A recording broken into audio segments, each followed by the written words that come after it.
Salut tout le monde, ravi de vous retrouver mes chers élèves de la deuxième année collégiale dans cette vidéo afin d'enrichir vos connaissances en SVT. Je vous propose un contenu sur la reproduction chez les animaux. Donc pour les animaux, vous voyez ici on parle de la reproduction sexuée, c'est-à-dire la reproduction qui nécessite un mâle et une femelle. Vous voyez dans ces deux images, l'animal, l'individu doit arriver à ce qu'on appelle la maturité sexuelle, c'est-à-dire il est capable de produire des gamètes. Vous voyez, dans les deux images, il y a ce qu'on appelle un comportement sexuel, c'est-à-dire que le mâle attire la femelle pour qu'il y ait accouplement. Dans ce cas, il y a la production des gamètes. Par exemple, chez les oiseaux, il y a ce qu'on appelle la parade nuptiale. Exemple ici, chez les porons. Ensuite, il y a une danse chez les poissons. Le but de ce comportement sexuel, c'est l'attirance entre les deux sexes pour qu'il y ait accouplement, pour qu'il y ait la rencontre des gamètes. Donc, pour la situation de départ, les parents mâles et femelles, donc ici vous voyez que cette reproduction nécessite un mâle et une femelle, mais ils doivent être d'une même espèce. Ils donnent naissance à un individu qui leur ressemble, c'est la reproduction sexuée. Vous voyez l'exemple ici chez les pingouins, le mâle et la femelle qui donnent naissance à un individu qui leur ressemble. Pour ce sujet, on va poser deux grandes questions. Quelles sont les principales caractéristiques de la reproduction sexuée chez les animaux? La deuxième question, quelles sont les étapes du cycle de vie chez les animaux? On commence par les caractéristiques de la reproduction sexuée chez les animaux. On va déterminer le rôle du mâle et de la femelle dans cette reproduction sexuée. Donc, on doit essayer de faire l'exploitation des documents. On va étudier la reproduction chez les oursins. Ce sont donc des échinodermes. La reproduction, elle est sexuée. Et puis, vous voyez ici dans cette image, le mâle.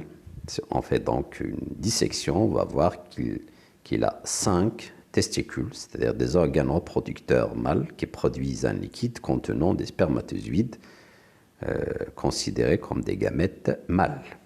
En même temps, la femelle, dans la période de reproduction, ils produisent un liquide orangé qui contient des ovules à partir de ces organes reproducteurs qui ont cette couleur, sont au nombre de 5. Sont donc des ovaires. Spallanzani, c'est un chercheur qui a fait des expériences sur la reproduction sexuée chez les animaux. Il a choisi les grenouilles. La première expérience, Spallanzani, donc elle a laissé les ovules seuls d'une grenouille. Pendant 15 jours, ces ovules ne peuvent pas se transformer en têtards, c'est-à-dire des petites grenouilles. Ensuite, la deuxième expérience, il a pris le liquide sécrété par la grenouille mâle, c'est le sperme, qui contient des spermatozoïdes, qui a versé sur les ovules de la grenouille femelle. Après 15 jours, il y a la formation des têtards. Donc, si je compare la première expérience et la deuxième, c'est-à-dire que les ovules seuls ne peuvent pas donner des têtards, donc ils nécessitent l'intervention de du mâle. Donc ici, comme analyse de ces expériences, les ovules seuls ne peuvent pas donner des têtards. Donc c'est une conclusion à partir de la première expérience. Ensuite, l'ajout du sperme aux ovules qui peut donner des têtards. Pourquoi? Parce que le sperme ici contient des spermatozoïdes. La conclusion, la reproduction sexuée nécessite un mâle capable de produire des gamètes, mâles appelés des spermatozoïdes, par des organes reproducteurs appelés les testicules. La femelle aussi est capable de produire des gamètes femelles appelées des ovules par des organes reproducteurs appelés ovaires. La rencontre des deux sortes de gamètes, c'est-à-dire gamètes mâles et femelles, c'est le phénomène de la fécondation. Donc vous voyez, pour la reproduction sexuée, il faut qu'il y ait une fécondation. Ici, on essaie de comparer la structure de deux cellules reproductrices, le spermatozoïde et l'ovule, comme vous voyez. Donc, il y a une grande différence de point de vue morphologique. Donc, la cellule reproductrice mâle le spermatozoïde qui a une tête, là où il y a le noyau, le cytoplasme, la membrane cytoplasmique, plus une pièce intermédiaire, et puis un flagelle qui va servir à la mobilité, c'est-à-dire le mouvement de spermatozoïde pour arriver vers l'ovule.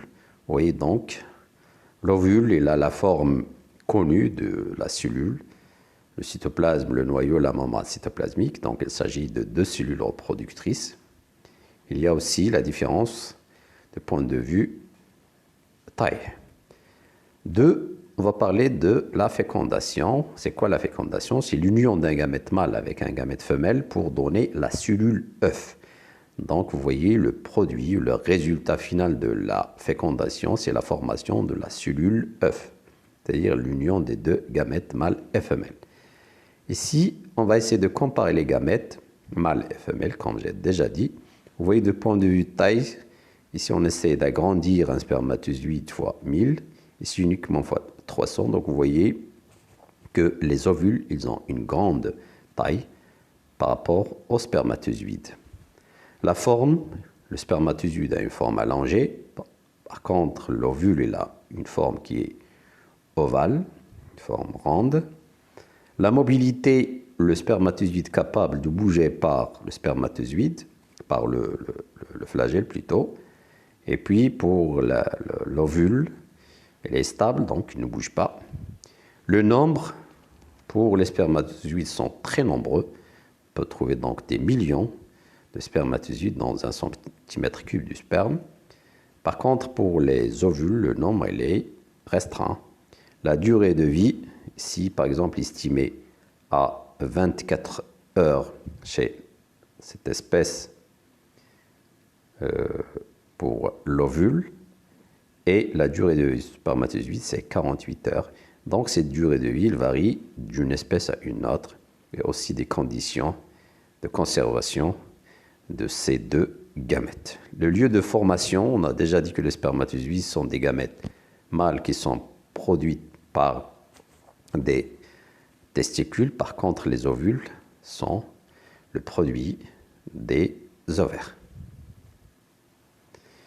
Type de fécondation, donc il y a deux types de fécondation. La rencontre des deux gamètes peut se faire soit à l'extérieur des corps de la femelle, c'est-à-dire dans l'eau, essentiellement dans l'eau. On parle donc de la fécondation qui est externe, ou si cette rencontre se fait au niveau des voies génitales femelles, il s'agit d'une fécondation qui est externe. Donc vous voyez que la fécondation, elle est en relation avec le lieu de rencontre des gamètes. La fécondation interne rencontre des gamètes dans les voies génitales de la femelle. Exemple, chez les mammifères, les oiseaux, ils ont une fécondation interne. Lorsqu'il y a la rencontre des deux gamètes à l'extérieur du corps de la femelle, aussi du mâle, surtout au niveau de l'eau, on parle donc de la fécondation externe, exemple les grenouilles, les poissons, les oursins, etc. Ici, une expérience qui montre qu'il y a une attirance entre les deux gamètes. Vous voyez par exemple ici les spermatozoïdes dans une goutte d'eau de mer. Les ovules, on remarque qu'il y a une migration des spermatozoïdes qui se déplacent vers l'ovule. La deuxième expérience, l'eau de mer filtrée ayant contenu des ovules, donc même en absence des ovules, mais il y a des produits sécrétés par des ovules. Ces produits peuvent attirer les spermatozoïdes. Donc cette deuxième expérience montre que les ovules produisent des substances qui attirent les ovules. J'ai dit produisent des substances qui attirent les spermatozoïdes. Par contre, dans l'expérience C, l'eau de mer sans ovules, c'est-à-dire on a pris l'eau de mer qui contient de substances qui ne contient pas de substances émises par les ovules, les spermatozoïdes ne peuvent pas migrer. Donc cette expérience C montre qu'il y a vraiment une attirance entre les ovules et les spermatozoïdes d'une même espèce. Les étapes de la fécondation, donc on a déterminé, on commence par la première étape, c'est-à-dire plusieurs spermatozoïdes vont entourer l'ovule, un seul ovule. Vous voyez, il y a la pénétration d'un seul spermatozoïde, uniquement la tête du spermatozoïde qui va pénétrer. Il va laisser le flagelle, sachant que le flagelle, elle sert uniquement au déplacement du spermatozoïde. Et puis ici, vous allez remarquer qu'il y a le rapprochement des deux noyaux, parce que ce qui est important au niveau des spermatozoïdes, c'est le noyau. Pourquoi? Parce qu'il contient le matériel génétique. On va voir ça par la suite dans la génétique. Si vous voyez le début de la fusion des deux gamètes, plutôt des deux noyaux mâles et femelles, donc lorsqu'il y a la fusion, on parle de la cellule œuf. Donc vous voyez qu'on ne peut pas parler de la cellule œuf que lorsqu'il y a la fusion des deux noyaux, c'est-à-dire le noyau de l'ovule et puis le noyau du spermatozoïde. Donc l'étape 1, ovule entouré par plusieurs spermatozoïdes. Deuxième étape, pénétration d'un seul spermatozoïde dans l'ovule, le rapprochement du noyau et puis la fusion du noyau, la formation de la cellule œuf. Vous voyez ici la taille des spermatozoïdes par rapport à la taille de l'ovule. Vous voyez lorsqu'il y a la fusion, la fécondation et puis la formation de la cellule œuf qui a un noyau qui contient le matériel génétique issu de la femelle et issu du mâle. Ici, on va poser la question quel est le devenir de la cellule œuf. On va observer, donc, vous voyez que la cellule œuf, elle va subir des multiplications cellulaires pour se transformer en 2 cellules, 4, 8, etc. pour former un ensemble de cellules. Donc, les cellules œufs subissent des divisions cellulaires successives pour aboutir à la formation de l'embryon qui se développe selon le type d'animal, c'est-à-dire l'embryon peut se développer à l'intérieur des voies génitales de la femelle. On parle donc des animaux qui sont vivipares ou à l'extérieur, c'est-à-dire dans l'œuf, on parle des ovipares. Les caractéristiques des ovipares, qu'on voit ici, chez les grenouilles par exemple, sont des ovipares, chez la plupart des reptiles, donc tous les reptiles, ils sont des ovipares.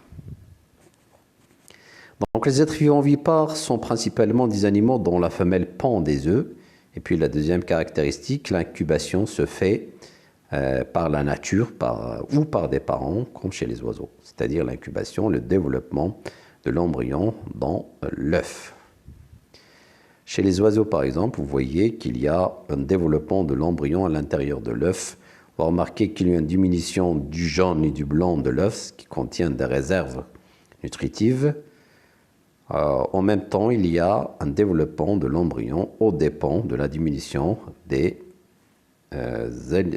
nutritifs contenus dans le blanc et le jaune de l'œuf. Au cours de la couvaison, c'est-à-dire développement de l'embryon à l'intérieur de l'œuf, l'embryon se nourrit des éléments nutritifs contenus dans le jaune d'œuf et dans l'albumène. L'albumène, c'est le blanc, pour se développer, ce qui explique leur diminution. Les caractéristiques des animaux vivipares, donc vous voyez ici, par exemple, chez le chien, il y a un développement des embryons à l'intérieur des voies génitales au niveau de l'utérus. Il y a la liaison par un cordon ombilical qui sert donc à faire passer des échanges entre le bébé et la femelle, c'est-à-dire le sang du bébé, le sang de la femelle, à travers ce qu'on appelle le placenta. Donc l'embryon se développe à l'intérieur de l'utérus de sa mère. Au cours de son développement, l'embryon se nourrit des éléments nutritifs apportés par le placenta depuis le sang. Donc ici, vous voyez qu'il y a le passage des nutritifs. Aussi, il y a les échanges respiratoires, c'est-à-dire le passage de O2, l'oxygène, du sang de la maman vers le sang de l'embryon, le CO2 du sang de l'embryon vers le sang de la maman, via le cordon ombilical qui assure donc ces échanges. Le développement chez les animaux, donc on a, à partir de cette image, vous allez constater que certains animaux où il y a une grande différence entre les petits, par exemple les têtards et les grenouilles, grande différence du point de vue forme. Par contre, les autres, vous voyez par exemple chez les papillons, les chrysalides, il y a une grande différence entre le papillon adulte et les larves. On parle dans ce cas d'une métamorphose, c'est-à-dire un changement radical du point de vue morphologique, du point de vue mode de vie parfois. Mais par contre, ici, vous voyez qu'il n'y a pas grande modification, c'est-à-dire qu'il y a une ressemblance entre les petits et les adultes. Pour la conclusion de ces types de développement, chez certains animaux, les petits ressemblent aux adultes et ne subissent pas des changements lors de la croissance. On parle donc d'un développement direct, exemple les oiseaux, les mammifères. Par contre, chez d'autres espèces, on peut voir qu'il y a une grande différence entre les petits, c'est-à-dire que les petits subissent des métamorphoses totales, par exemple les têtards ou les larves.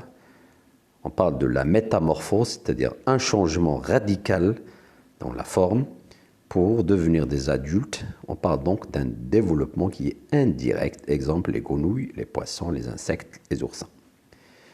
Finalement, on va parler de notion de cycle de développement. Comme vous voyez, on prend l'exemple des oursins qui ont une reproduction, une fécondation externe. Vous voyez le signe du mâle, c'est-à-dire le mâle il produit des spermatozoïdes, la femelle produit des ovules.